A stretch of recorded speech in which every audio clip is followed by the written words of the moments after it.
고대 그리스에 아이소포스라는 사람이 있었습니다. 그 사람은 이야기꾼이어서 많은 이야기들을 남겼는데 아이소포스라는 사람이 우리에게는 어떤 이름으로 알려져 있냐면 이솝이라는 이름으로 알려져 있습니다. 이솝 우화의 주인공이죠. 이솝 우화 중에서 여러 이야기들이 있습니다만 그 중에 제가 잘 몰랐던 이야기가 하나 있더라고요. 모기 이야기가 있더라고요. 이것이 뒤에 첨삭이 된 건지 원래 있었던 이야기인지는 제가 잘 모르겠습니다만 어린 모기라고 있어요. 어린 모기 이야기. 늘 조심하라고 이 어미 모기가 이 아기 모기, 어린 모기에게 얘기해 줬어요. 그래서 조심해라. 너무 어디 가서 나대지 마라.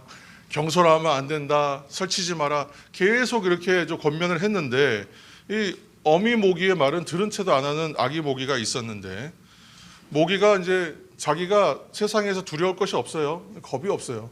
그래서 지나가다가 자칭 백수의 제왕이다, 밀림의 제왕이라고 불리는 사자가 누워 있는 것을 보고 오늘은 내가 사자하고 한번 맞짱을 떠보겠다 하고 가서 사자하고 싸웁니다. 사자를 여기저기 사정없이 물어요. 그러니까 이 작은 모기를 제압해 보겠다고 온몸을 던져가지고 모기를 잡으려고 여기 부딪히고 저기 부딪히고 나중에는 콧잔등이며 여기저기 물려서 가려우니까 그것도 긁겠다고 여기저기 부딪히다가 사자가 결국은 죽고 말았다는 거예요. 그러니까 모기는 이제 내가 역시 사자도 이겼다. 그러니까 이제는 정말 더 그 의기양양해서 더 이제 신이 나서 다니다가 어떻게 됐냐면 거미줄에 걸려서 결국은 죽은 운명이 되었다. 그런 이야기입니다. 이 이야기의 그러면 교훈은 무엇인가? 겸손하라는 얘기겠죠. 그런데 우리가 이 이야기를 들으면서 어디에서 좀 기쁨을 얻냐 하면, 재미를 얻냐 하면 모기가 사자를 이긴다는 이야기에서 쾌감을 느낍니다.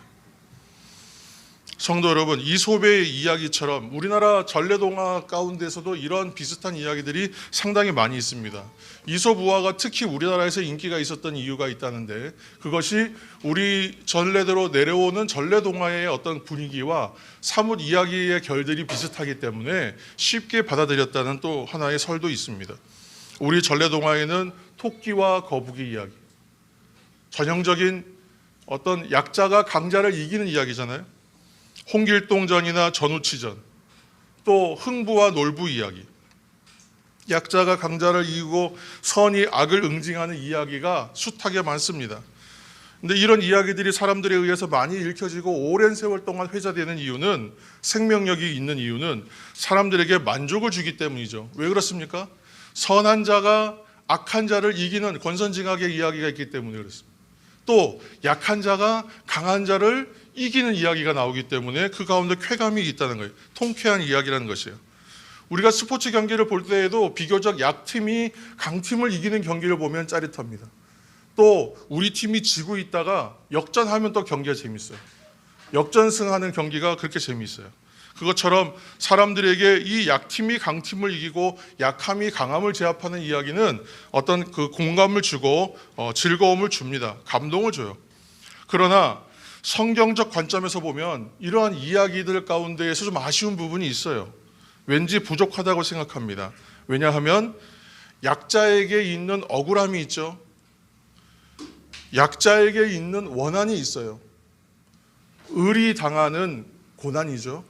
그런데 이 문제를 강자와 싸워서 이긴다는 문제로 해결해요. 모든 이야기가 그렇습니다. 결국은 약자와 강자로 나눠요. 이분법이죠.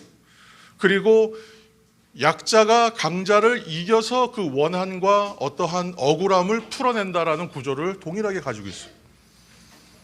사자와 모기 이야기가 그렇고 놀부와 흥부, 강한 자와 약한 자, 부자와 가난한 자, 이런 대결 구도입니다. 그래서 대결 구도와 싸움은 있어요. 그래서 누군가가 이기고 누군가가 보상을 받는 이야기는 있습니다만 이러한 사회적 구조나 어떤 사람들 사이에 있는 나눔을 화해하고 조정하는 역할, 더 나아가서는 중보하는 역할을 이야기하는 이야기는 전혀 없어요. 어느 곳에서도 없습니다. 그래서 갑과 을의 입장이 역전되는 쾌감과 승리감을 사람들은 경험하겠지만 그 근본적인 나눔의 구조와 대결 구조를 바꿀 수 있는 이야기는 없어요. 그러다 보니까 계속해서 싸워요. 계속해서 역전하려고 합니다. 그래서 약자가 강자가 되면 이 강자가 된 자리에서 기득권을 만들어요. 그래서 지켜요. 체제를 지켜요. 또 다른 세력이 와서 그러면 약자였던 사람들이 또 강자의 자리를 올라가려고 하고, 이 싸움이 반복된다는 것이에요. 성경은 대결이 아닌 화해의 정신, 싸움과 전쟁이 아닌 평화를 우리에게 제시합니다. 우리 구약성경 이사야서 11장 6절 말씀을 함께 읽겠습니다. 이사야 11장 6절.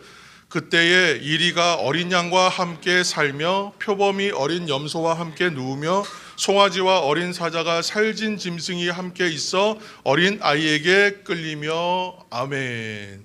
잘 아는 평화의 나라에 대한 말씀입니다. 얼마나 평화로운 모습입니까? 말씀 속에서 이리와 어린 양과 표범과 어린 염소는 강한 자와 약한 자의 관계잖아요. 세상은 강한 자가 약한 자를 집어삼키는 약육강식의 논리가 지배하고 있습니다. 이것이 당연한 거예요. 그런데 때로는 약자들의 반란이 있더라고요. 그래서 약한 사람들이 힘을 합쳐서 강한 사람을 눌러 이기기도 해요. 그렇지만 이러한 관계는 영원한 대적 관계가 될 뿐입니다. 그때 한 번은 이겼지만 여전히 강자는 강자고요, 여전히 약자는 약합니다. 그러나 오늘 이사야 선지를 통해서 주시는 말씀 안에는 이리와 어린 양과 표범과 어린 염소, 사자와 어린 송아지가 또 거기에 어린아이까지 함께 평화롭게 공존합니다. 성경은 세상의 관점과는 전혀 다른 완전히 대조적인 화해와 평화의 모습을 제시한다는 것입니다. 그래서 우리에게는 발상의 전환, 때로는 패러다임 시프트라는 말도 씁니다만, 발상과 생각의 전환이 필요해요. 의식의 전환이 필요합니다. 성경적 관점으로 세상을 살아내는 발상의 전환, 개념의 재정립이 우리에게 필요하다는 것입니다. 여러분, 그림 이제 하나를 보시면 지도가 있습니다. 이 거꾸로 세계 지도라고요. 거꾸로 세계 지도. 여러분 이거 보셨습니까? 혹시 보신 적 있습니까? 거꾸로 세계 지도. 이 1979년도에 호주에서 처음 만들었습니다. 만든 배경이 재밌어요. 왜 그러냐 하면 세계 지도를 그려놓으면 이 위쪽이 북쪽이죠. 그죠? 위쪽을 북쪽으로 잡아요. 이렇게 방위표를 그리면. 그래서 북반구에 그러면 어떤 나라들이 존재하냐면 옛날엔 소련이었고 지금은 러시아, 그 밑에 중국, 또 이쪽에 이제 아메리카 대륙으로 가면 뭐가 있습니까? 미국. 이런 큰 나라, 대국들이 위쪽에 있죠. 유럽의 나라들이 다 위쪽에 있습니다. 그러면 이 큰 나라, 오래된 나라, 강대국들이, 큰 나라들이 어떻게 해요? 아래쪽에 있는 나라들을 누르는 형국이라는 거예요. 세계 지도가. 그래서 밑에 아프리카, 아시아, 특히나 호주가 작은 나라가 아닌데도 불구하고 맨날 발에 밟히는 듯한 느낌이 든다는 거예요. 이 기분 나쁘다는 겁니다. 그래서 생각을 바꿔가지고 지도를 반대로 그려보자는 거예요. 어차피 지구는 구체로 되어 있고 둥그니까 어느 쪽을 방향을 잡아도 상관없지 않겠냐, 방향을 바꿔서 보면 되지 않느냐 하고 지도를 뒤집어 버린 거예요. 그러니까 어떻게 돼요? 호주가 어떻게 해요? 위로 올라가는 거예요. 북반구에 있던 나라들이 아래로 내려가면서 큰 나라들이 호주를 이렇게 꽃처럼 떠받들어주는 모양이 되더라는 거예요. 그렇게 해놓고 하니까 어떤 민족의 자긍심도 생기고 자존감도 회복되고 마음이 좋더라는 것이죠. 이러한 거꾸로 지도가 만들어진 예가 우리나라에도 들어옵니다. 그래서 2017년도 두 번째 그림 보시죠. 우리 2017년도에 보면 해양수산부에서 우리나라가 이제 해상을 통한 무역의 강국이 되어야 되겠다라는 비전을 가지고 거꾸로 지도를 만들었어요. 우리나라도. 그래서 대한민국이 중심이 되는, 해상의 중심이 되는 모양으로 지도를 그린 겁니다. 지도를 조작한 것은 아니고 방향과 위치를 좀 바꿨을 뿐이라는 거예요. 그랬더니 어떻게 돼요? 세계의 중심부에 있는 것처럼 느껴져요. 지도를 거꾸로 그리는 인식의 전환처럼 발상을 바꾸고 인식을 전환해서 세상을 개혁해 보겠다고 하는 인물들이 세상에 많이 있었습니다. 근데 그 중에서 오늘은 대표적으로 우리 예수님, 예수 그리스도, 실제로 역사적 인물로 오셨던 예수님과 또 한 사람, 그를 닮고 또 그의 생각을 가지고 이론을 만들었던 사람, 마르크스라는 인물이 있었습니다. 마르크스는 우리가 공산주의자로 이렇게 기억하고 있는데 사회주의 개혁가였죠. 두 분의 이야기는 똑같아요. 개혁과 변화를 위한 삶을 살아야 된다는 이야기는 동일한 메시지가 있습니다. 그러나 그 내용이 근본적으로 전혀 다릅니다. 마르크스는 세상을 바꾸기 위한 방법으로 어떤 방법을 썼냐 하면 세상을 나눠버립니다. 이분법으로 나눠요. 다만 기존에 있었던 질서를 바꾸는 거예요. 이것을 뭐라고 하냐면 위치의 전환이에요. 위치, 계급의 전환, 위치의 전환. 상층과 하층이 존재한다라고 세상을 구분해 놔요. 그렇게 해놓고 높은 자와 낮은 자, 강한 자와 약한 자, 부자와 가난한 자, 권력가와 백성, 기업가와 노동자, 이렇게 계급들을 만듭니다. 그리고 이 정해져 있는 구조를 위치를 바꾸는 거예요. 부르조아와 프롤레타리아 계급이 있는데 이 계급을 바꿔버리는 거예요. 위치의 전환을 통해서 세상을 바꾸겠다라는 그러한 생각을 했던 것입니다. 이 위치를 바꾸겠다, 기존에 있는 체제와 구조를 바꾸겠다라는 것은 거대한 혁명이죠. 거대한 반란이기도 합니다. 인위적으로 바꿀 때에 어떤 문제가 생기겠어요? 다툼과 분쟁과 거부가 생기겠죠. 이 사람들은 그걸 투쟁이라고 했지만 그렇게 해서 수많은 사람들이 피를 흘려야 돼요. 그리고 그렇게 해서 만들어지면 무엇이 만들어지냐면 새로운 계급체계가 또 만들어질 뿐입니다. 그래서 그 계급체계를 지키기 위한 체제의 유지를 위한 또 피를 많이 흘려야 돼요. 계속해서 싸우는 것이죠. 그러나 예수님의 방법은 어떻습니까? 전혀 다르죠. 윗사람과 아랫사람, 강한 자와 약한 자의 이분법이 아니라 세상은 하나다. 세상은 하나가 되어야 한다. 인류는 하나가 되어야 한다. 하나가 되는 것을 전제로 합니다. 너와 나로 나누는 것이 아니라 너와 나는 우리가 된다. 온 인류는 하나가 된다라는 개념이에요. 갈라디아서 3장 28절 말씀을 우리가 함께 읽겠습니다. 너희는 유대인이나 헬라인이나 종이나 자유인이나 남자나 여자나 다 그리스도 예수 안에서 하나이니라. 아멘. 할렐루야. 어떻습니까? 본문에 보면 다른 민족, 다른 신분, 다른 인종 또는 다른 계층, 다른 성별에 대한 존재가 있다, 세상에는. 그렇죠? 특히나 그 당시에는 어떤 사회냐면 고대 사회입니다.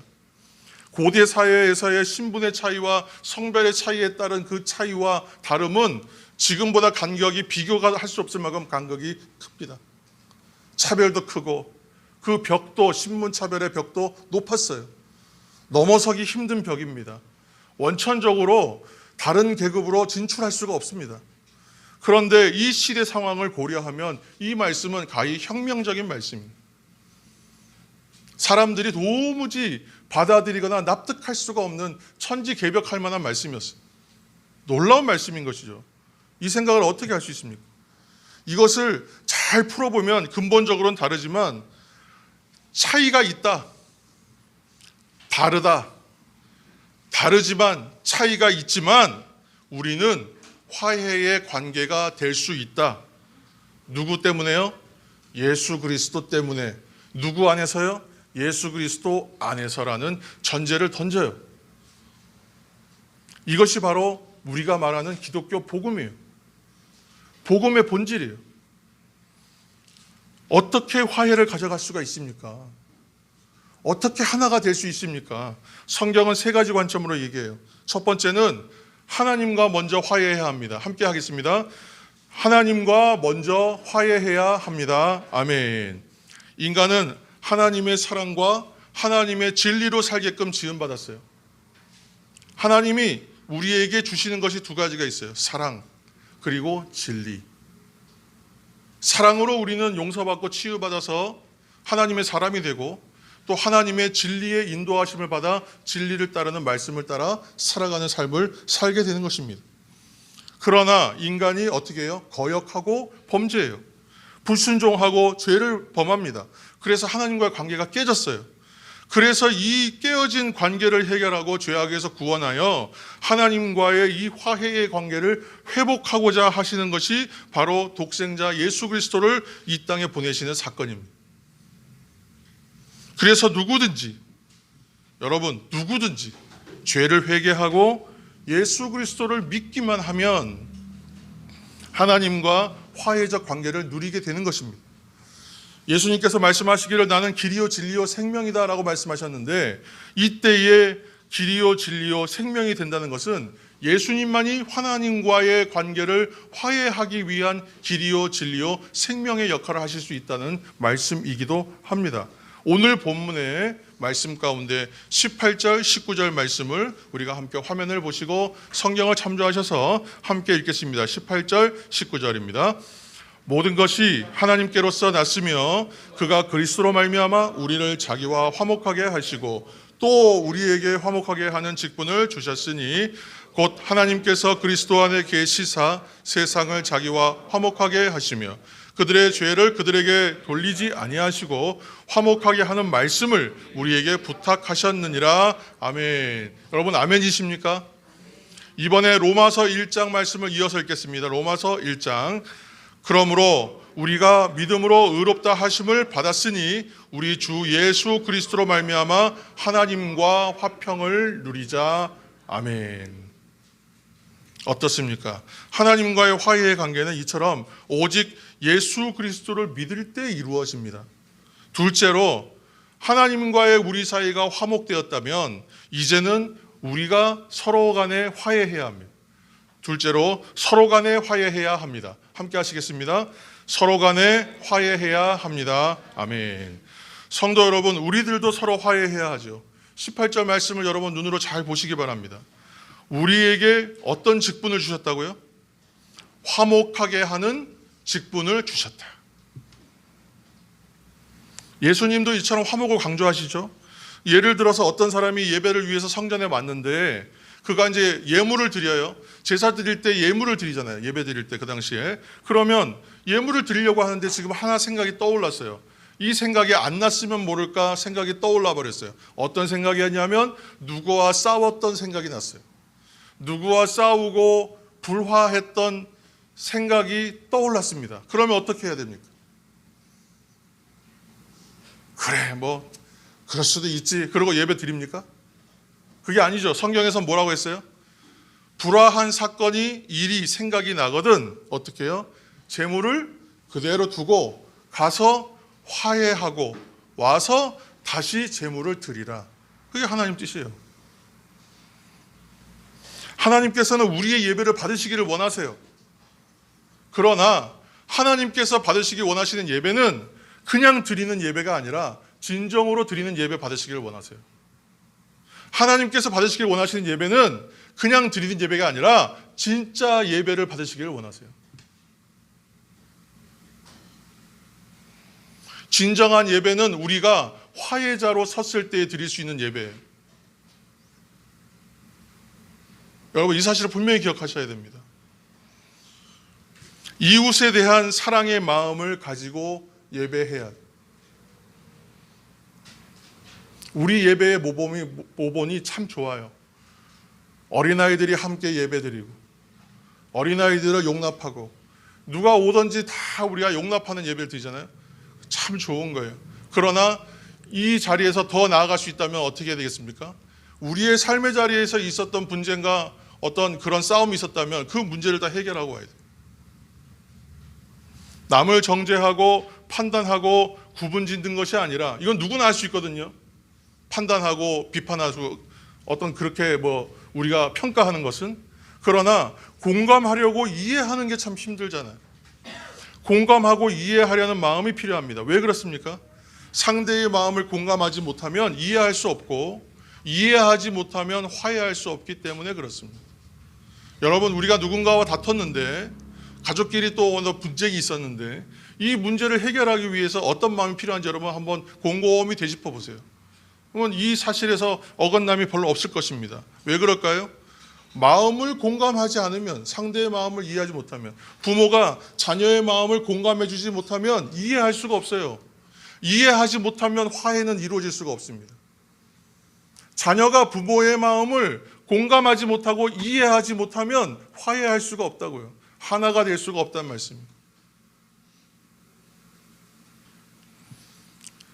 그리고 이러한 공감과 이해의 노력을 바탕으로 화해가 이루어지기 위해서는 반드시 먼저 청해야 합니다. 화해는 기다림이 없습니다. 화해는 먼저 가는 거예요. 먼저 갈 때에 화해가 이루어져요. 화해는 기다리는 것이 아닙니다. 화해는 먼저 화해하려는 마음을 가져야 합니다. 이거 하려면요 굉장히 어색할 수 있습니다.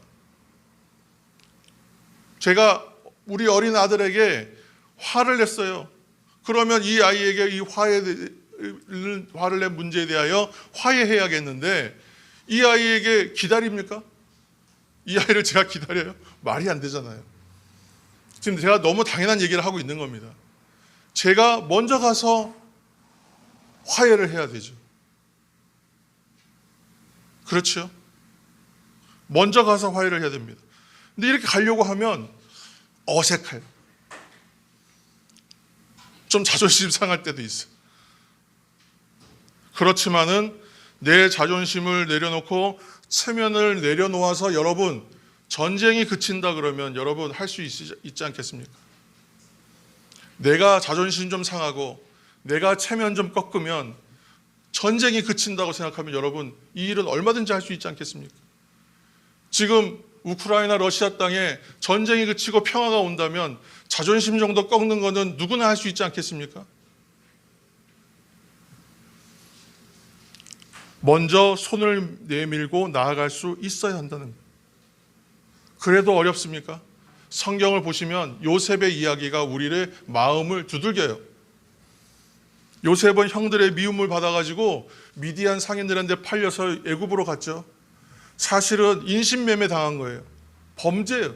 심각한 범죄를 당했어요. 그것도 형제간에 아무리 배가 다른 형제라 하더라도 그렇게 할 수는 없는 거예요. 그런데 그 일을 당했어요.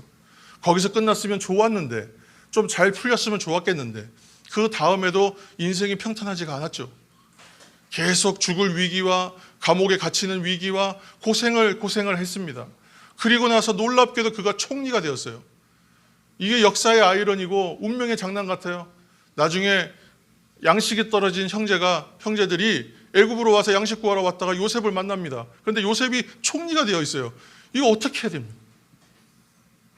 야, 우리 이제 100% 죽었다 이제. 살아날 방법이 없다. 피할 도리가 없구나. 벌벌 떨지 않았겠어요? 그런데 화해자가 누굽니까 그때? 요셉이죠.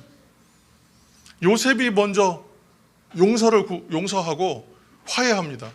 아무 조건 없이 용서합니다. 무조건 용서해요. 그러니까 형제들이 이해하지를 못해요. 믿지를 못해요. 어떻게 이런 일이 있지? 과연 진짜일까? 언젠가 이렇게 또 잘 해줬다가 뒤통수 치겠지? 얼마나 많은 생각이 많았을까요? 그러나 화해는 그렇게 먼저 용서하고 먼저 손 내밀 때 화해가 이루어진다는 샘플을 보여주는 거예요. 우리에게. 좋은 예시입니다. 이래도 우리가 용서가 안 되고 화해가 안 될 때는 예수 그리스도 십자가 앞으로 가야 됩니다. 예수님은 하나님과 우리의 화해를 위해서 십자가에서 죽으시잖아요. 더 무슨 할 말이 있겠습니까? 마지막으로 하나님과 나와 너의 화해를 넘어서 우리가 해야 될 일이 있습니다. 화해를 위해 일하는 사람들이 되어야 합니다. 함께 해보시겠습니다. 화해를 위해 일하는 사람. 어렵습니까? 화해의 중보자. 아멘. 마태복음 5장 9절 말씀 함께 읽겠습니다. 화평하게 하는 자는 아멘. 화평하게 하는 자는 복이 있습니다. 어떤 일이냐면 하나님의 아들이라 불리게 된다. 그렇게 인정받을 수 있다. 예수님은 산상보훈의 말씀을 통해서 평화를 위해서 일하는 사람은 하나님의 아들로 불리는 복을 받게 된다. 그냥 성도가 아니라 하나님의 아들이다. 하나님의 사람이라는 칭호를 받는다. 얼마나 큰 복입니까? 화평의 관점으로 보면 세상의 사람들은 딱 두 종류가 있는 거예요. 한 종류는 누구예요? 분쟁 일으킨 사람, 트러블 메이커. 또 한 종류는요, 피스 메이커. 화평을 만드는 사람. 평화를 위해 일하고 평화를 만드는 사람. 두 종류가 있는 거예요. 예수 그리스도를 따르는 사람들은 어떠한 상황, 어떤 환경에 있든지 피스 메이커로서 일하는 사람이어야 한다는 것입니다. 성도 여러분, 지금의 현실을 보시기 바랍니다. 우리나라의 현실을 보세요. 우리 사회의 주변을 보세요. 대립과 대결, 그 어느 때보다 첨예한 시절을 살고 있는 것 같아요. 지역과 지역, 또 계층과 계층, 뭐 정치색, 뭐 할 것 없습니다. 모두가 분쟁과 대립이에요. 그런데 이 문제를 어떻게 해결하려고 하고 있냐 하면 어떻게 해요? 대결로 해결하는 거예요. 대결로. 대결해서 이기겠다는 거. 법으로 하든지 무엇을 하든지 싸워서 이긴다는 겁니다. 문제를 대결로 해결하려고 하면 결과는 어떻게 돼요? 계속 싸우면. 우리가 맨날 그 옛날에 무협 영화 같은 거 보면 20년 전에 나의 부모님을 죽인 너 원수, 내가 원수 갚으러 왔다. 그게 끝납니까? 원수는 계속 갚아야 돼요. 그래서 맨날 이렇게 어떤 고승이나 이런 분이 나타나서 얘기하잖아요. 원수로 갚으려고 하면 끝이 안 난다. 내가 죽음으로 차라리 그 너의 원한을 다스려라. 뭐 이런 식으로 누군가 화해자가 나타나거든요. 문제를 대결로 해결하려고 하면 결과는 끝없는 싸움뿐이. 잘잘못을 가리는 것으로 승부가 나지 않지요. 다수결로 해서 이겼습니다. 그래도 승부는 나지 않습니다. 승복하지 않으려고 하거든요. 다수결로 결정하고 잘잘못을 가리는 것 결코 진리가 아니기 때문에 그렇습니다. 결론이 안 나와요. 사랑하는 성도 여러분, 역사의 주관자는 우리 하나님이심을 믿으시길 바랍니다. 성도 여러분, 우리는 그래서 하나님의 방법대로 살아야 하지 않겠습니까? 하나님께서 독생자이신 예수 그리스도를 이 땅에 보내셔서 하나님과 사람 사이, 그리고 사람과 사람 사이, 그리고 모든 인류와 사회의 화해를 위하여 우리에게 본이 되시려고 예수님께서 그 화해를 위하여 일하시고 고난하시고 당하시고 죽으신 것처럼 이 특별한 사순절 기간 동안에 우리는 이러한 하나님의 화해를 성취해 가기 위하여 힘쓰고 애쓰는 평화의 사도, 뭐 이렇게 너무 클지 모르겠습니다만 화해를 위해서 일하는 사람들이 되어야겠습니다. 할렐루야. 그러한 것이 우리의 사명임을 기억하시는 성도와 교회가 되시기를 예수님의 이름으로 축원합니다. 함께 기도하시겠습니다. 사랑의 하나님, 감사합니다.